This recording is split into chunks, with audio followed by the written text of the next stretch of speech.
No, I'm That's thinking, fine. I'm looking around. Okay, we're on. Okay, when did Acts with Pizzazz begin, Dera? Acts with Pizzazz began November 30th, 1996, and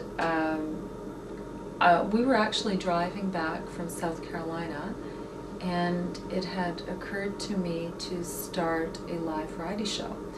And basically, this came out of an idea and a dream, as most things do, and I just said, I'm going to launch a live variety show, and I'm going to call it Acts with Pizzazz. Acts stands for Actors Collective Talent Showcase, and basically it is, if you picture Star Search, The Gong Show, and David Letterman combined, then you would have Acts with Pizzazz. And basically what that means is we have, each time the show goes on, 15 different acts, ranging from comedy, stand-up, sketch, troops, musicians, singers, dancers, people doing dramatic scenes, monologues, multicultural acts. I welcome multicultural acts. Basically, if someone called me and said that they twirled plates and they did it extremely well, I would give them a slot in my show. Okay, how do I get a hold of you if I want to be in the show? There are a number of ways. I have a prime line to the show, and that is area code 416-410-1405, or 653-8484, which is my ad in Now Magazine. If you look under auditions in Now Magazine, the first ad is Acts with Pizzazz, an ongoing ad for acts, and that has my phone number. Also, you could contact me through the website, the internet. If you're on the internet, the address, should I say the address? Please do. Is http://www.giftex, and that's giftex.com/acts, and then if you highlight my name when you're in that website, you'll go to my personal website.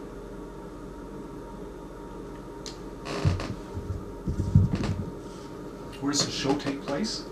Okay, right. Currently, we are at the back room of the Cameron House, and the exact address is 408 Queen Street West, and that's 1 block west of the intersection of Queen and Spadina, and we hold it there once a month. It's typically on the last Saturday of every month. So that, it's a small, if you picture Woody Allen playing sax in a New York grunge bar, that would be the back room of the Cameron House. That has nice acoustics, the ceilings are high, but they are very strict about fire regulations. The room only holds 69 people, and they're very strict, so we fill it to capacity. Is there any chance of taking Acts with Pizzazz to other venues? Well, the goal plan for doing this is, I mean, the club is great, and this what I've created is a venue for artists to hone their craft live, which I think is important, because I'm also an actor, and I play piano and I sing and I dance. So it's very important to always be out there honing your craft live. And people come in the show in between productions, that type of thing.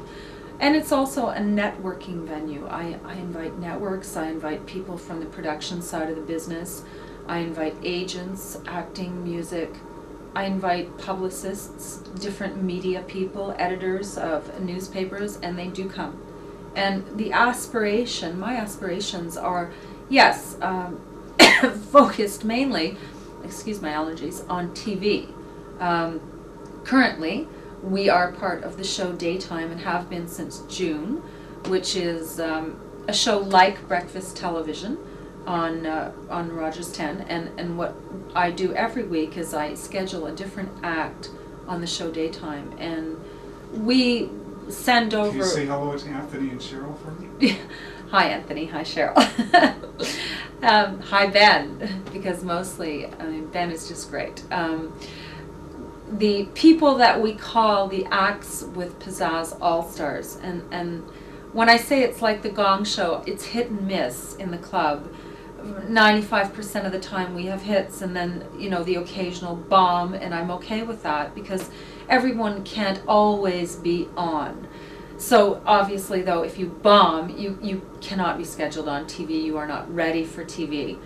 The people we call all-stars, they go to TV, and again, they have to be original singer-songwriters. They have to be, you know, someone who can do something that would be entertaining, a sketch troupe, a stand-up comic, etc.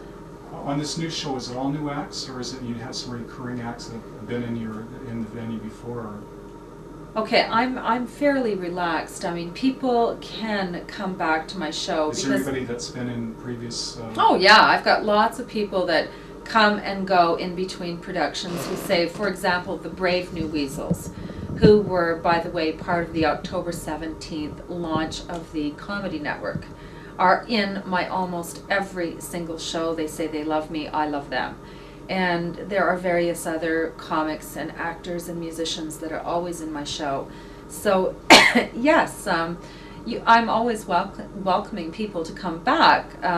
Again, I try to get the majority of new acts each show because they bring the audience and the whole, you know, besides the theme of being a venue to hone your craft, it is a place where people can network with people on the other side of the business to further their career.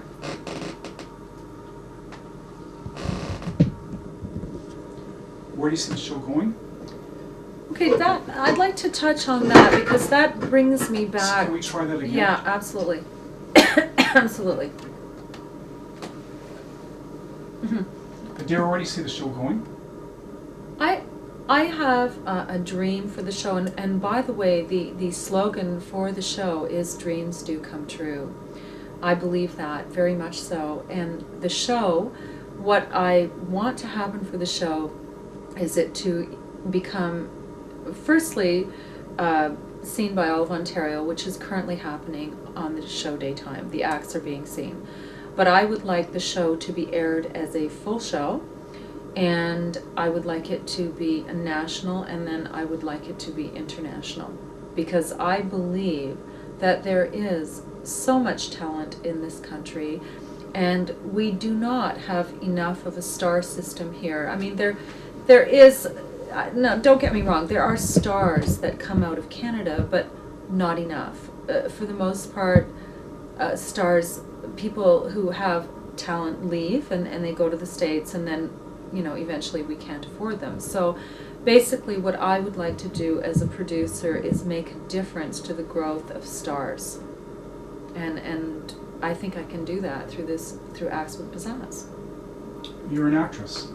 I am, and I will always be an actress. I will always play piano, and I will always produce. So it will be something that I will juggle, and I will oscillate between those three mediums because I love them all. You know, acting is something that is a passion of mine, and film, and I love theater as well. But you know, producing also gives me a great deal of satisfaction. So I started doing that a year ago, whereas I've been in the acting business about 10-12 years. So producing is new to me, but I still find it equally as exciting. Can you tell me about some of the roles you played as an actor?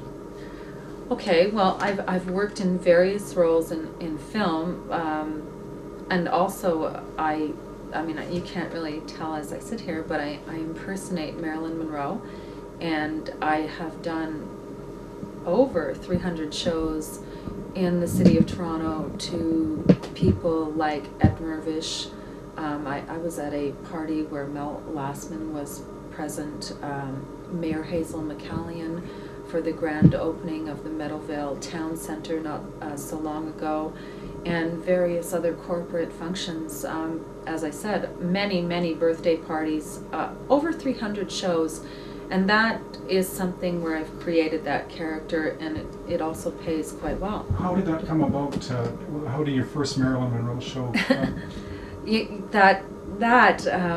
Someone walked up to me and said, if you dress up, they were another actor, if you dress up as Marilyn, I think you will, you know, work. And I just said, I don't look like Marilyn.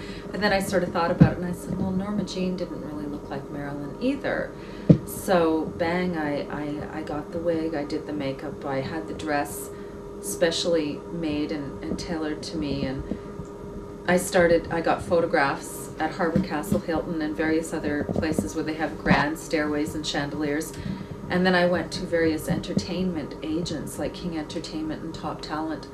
And as I said, I've done it over 300 times in the last couple of years. Also, recently I've created a character called Madeleine.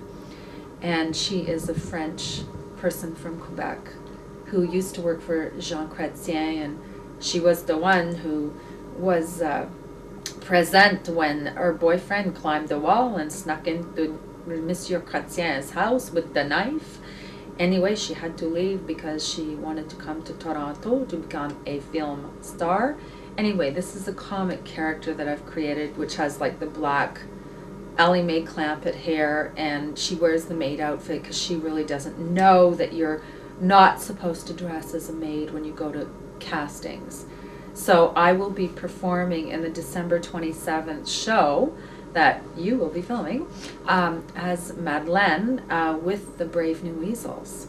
So that's going to be interesting.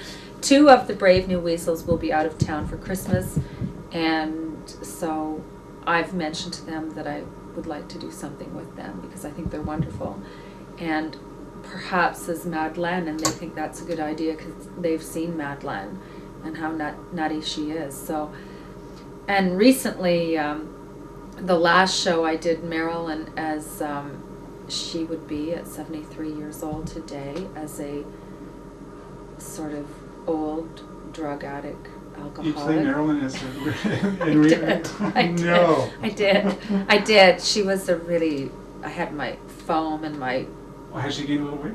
Oh, well, in my mind she did. Oh. And I mean, she was 73, so yeah. And so I had my ratty old Goodwill dress on and gray hair and specs, and I just sort of missed with the makeup everywhere, and I just presented her as she would be today, and that was kind of funny. My agent came down.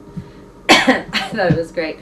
But apart from that, I would like to work in film more. I've worked on independent films with recently with a company called Toronto Pictures, and they are based in Toronto. But I've worked on other independent films in Toronto with one company, Film One, which people do know, and other companies that do a lot of distribution elsewhere than Canada, because I think there's more money.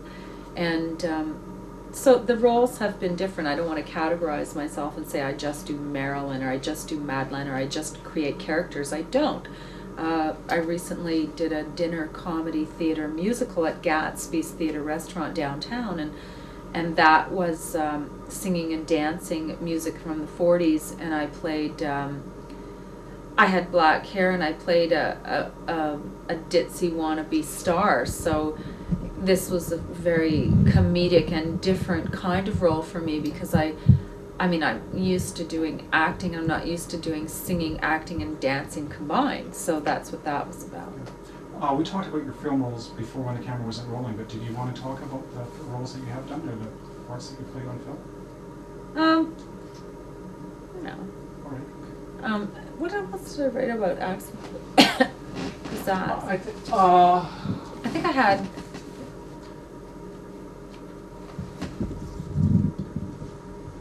Okay, after the December 27th show.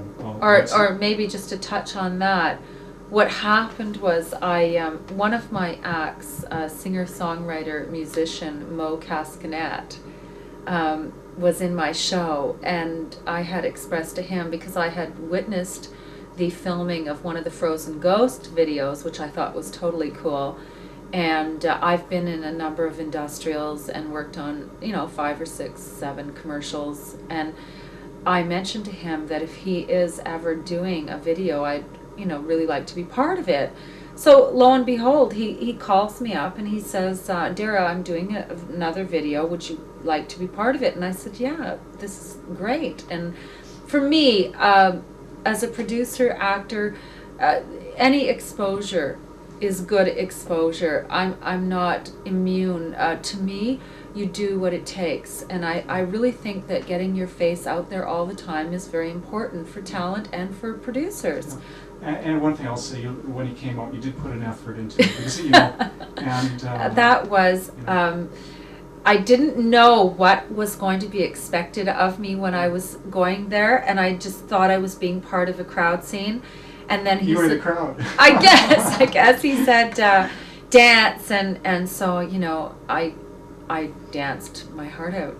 I gave it my best, and that's what I try to do. I try to give it 110%, whether I'm producing or acting, because I feel that it's very important to put your heart into things. Yeah, and you didn't come with a shitty attitude No, or something like that, you know. And, look, I've worked, you know, not well, to, you know what that's about. exactly, not to sound negative, but I've met in the 10 years that I've been in this business, I've worked with enough people with attitude to know what not to do. So I try to be, you know, no attitude, as you say, and to be fair, whether, you know, you're working with talent that are working for you, or you're on the other side where you're working for them. Basically take direction, you know, do what they ask you to do and give it your 110%, because the people are going to appreciate that, because they're going to get a good product out of it. If you can make some reference to the scene, you know. Do you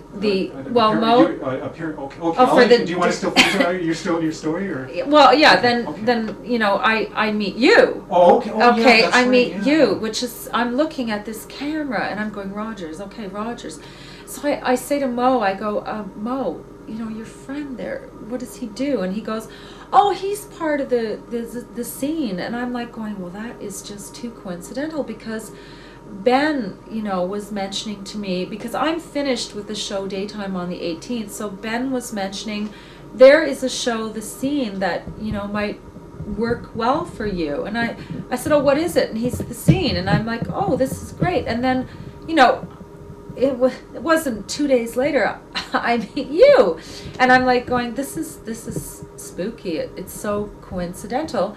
You're part of the scene, and then I ask you, would you be interested in, which is what I want so much. Sure. Sure. Would you be interested in shooting my show on location? And you say yes, which is incredible. And so this is happening before, you know, it's even approved. So I think this is just great, and it will be part, and I want to say thank you very much to everyone who's part of the scene, and I'm looking forward to meeting you. I mean, everyone. You can run the shot.